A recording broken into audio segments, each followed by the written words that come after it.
الحمدللہ رب العالمین والصلاة والسلام علی خاتم النبیین۔ پیارے محترم بھائیو، ہر مرتبہ ہم آپ کے سامنے مرزائیت کے حوالے سے کچھ نہ کچھ حقائق رکھتے ہیں، اور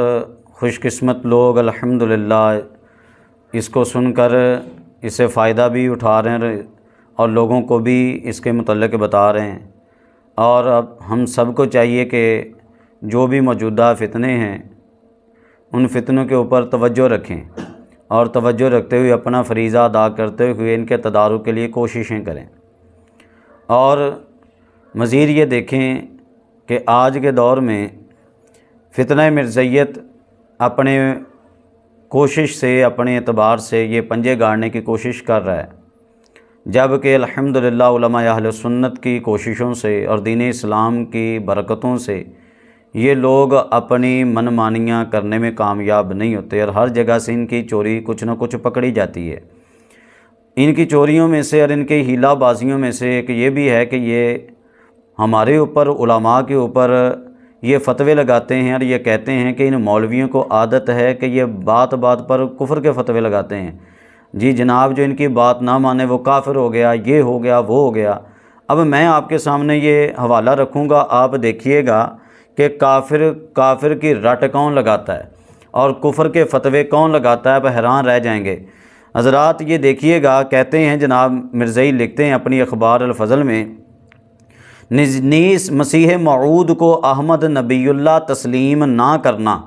احمد نبی اللہ تسلیم نہ کرنا اور آپ کو امتی قرار دینا یا امتی گروہ میں داخل سمجھنا، گویا حضرت صلی اللہ علیہ وسلم کو جو سید المرسلین اور خاتم النبیین صلی اللہ علیہ وسلم ہیں امتی قرار دینا اور امتیوں میں داخل کرنا ہے، جو کفر عظیم اور کفر بعد کفر ہے۔ یعنی کہ ایک تو انہوں نے چبل یہ ماری کہ مرزا قادیانی کو یوں ثابت کیا کہ نبی پاک گویا کہ دوبارہ دنیا میں پیدا ہوئے ہیں، ایک تو یہ انہوں نے چبل ماری اچھا کہ نبی پاک کی بعثت دوسری دفعہ دنیا میں ہوئی ہے۔ مجھے یہ بتائیے کہ جو یہ کہے کہ دنیا کے اندر دوسری بعثت نبی پاک کی ہوئی ہے، پہلے نبی پاک اس دور میں تشریف لائے تھے، رب نبی پاک اس دور میں دوبارہ تشریف لائیں، یہ عقیدہ ہے، ایسا عقیدہ رکھنا کیا ہے؟ یہ مسلمانوں کا عقیدہ ہے یا بے ایمانوں کا عقیدہ ہے؟ آپ خود فیصلہ کیجئے۔ اچھا، ایک تو یہ انہوں نے بات کر دی، اور دوسری بات کیا کی کہ جناب جو مرزا غلام قادیانی کو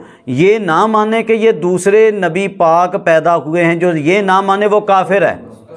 اچھا، اسی طرح یہ بھی کہ جو مرزا غلام قادیانی کو نبی نہ مانے بلکہ یہ کہے کہ یہ تو جناب ایک نبی پاک کے امتی ہیں، کہتا ہوں امتی ماننا، نبی چھوڑ کر مرزا غلام قادیانی کو امتی ماننا یہ بھی کفر ہے، یہ بھی کفر ہے۔ اب یہ کفر کا فتویٰ کس نے لگایا؟ یہ مرزائی لوگ خود لگا رہے ہیں، ہمیں تانے دیتے ہیں مرزائی کہ بھئی تم کفر کے فتوے لگاتے ہو، جبکہ یہ کفر کے فتوے تم لگا رہے ہو کہ اگر مرزا کو نبی نہیں مانتے تو تم کافر ہو جاؤ گے، استغفر اللہ معاذ اللہ۔ اچھا جی، آگے لکھتے ہیں جی، بس مسیح موعود کو امتی قرار دینے والے اگر آپ صلی اللہ علیہ وسلم کو انبیاء کے گروہ میں داخل سمجھنا کفر جانتے ہیں تو وہ اس دوسری طرح بھی خیال کر لیں کہ اس کے ساتھ ہی یہ بھی لازم آئے گا کہ حضرت صلی اللہ علیہ وسلم کو انبیاء سے نکال کر امتی بنایا گیا، کیا یہ کفر کچھ کم ہوگا؟ یہاں بھی دیکھیں مرزائی یہاں بھی کفر کا فتویٰ لگا رہے ہیں، یا اس سے پہلے کفر سے بھی بڑا، بس مسیح موعود احمد نبی اللہ ہیں۔ مرزائی کیا کہتے ہیں کہ مسیح موعود احمد نبی اللہ ہیں، جنہوں نے بعث ثانی میں ایک امتی کے آئینہ وجود میں ظہور فرمایا، اور جس طرح آئینہ دوسرے کا وجود دکھانے کے لیے نیستی اور فنا کے مقام کو اختیار کرنے والا ہوتا ہے اور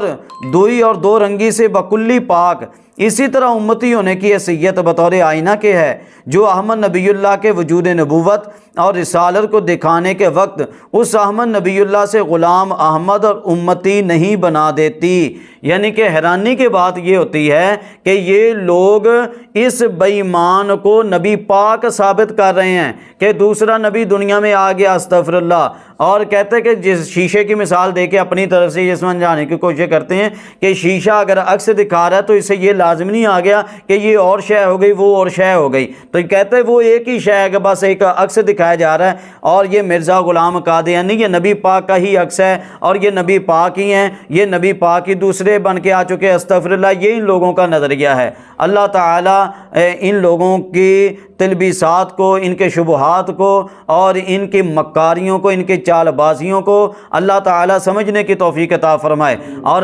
ہمارے مسلمانوں کو چاہیے کہ آپ اکیلا ہماری باتوں پر اعتبار نہ کریں، بلکہ آپ مرزائیوں کی کتابیں آپ خود دیکھ لیں، ہمارے پاس آ کے ہم آپ کو دکھائیں گے، اور آپ کے سامنے حوالے دیے جاتے ہیں حوالے، اور آپ ان کو دیکھ لیں، پھر آپ یقین آپ کر لیں، اگر نہیں ہماری باتوں پر یقین، کہ یہ لوگ کس طرح آپ لوگوں کو بہکانے کی کوشش کرتے ہیں۔ جس کو بھی شک ہے ان کی اصل کتابیں دیکھنے کی ضرورت ہے، ہم ان کو ان مرزائیوں کی اصل کتابیں دکھا سکتے ہیں، اور ان کی اصل کتابیں میں باتیں بتا سکتے ہیں، اور جو الحمدللہ ہمارے پاس آ کے دیکھتے ہیں، کئی مانتے بھی الحمدللہ۔ اللہ پاک ہم سب کو دین حق اسلام کے اوپر قائم رہنے کی توفیق عطا فرمائے۔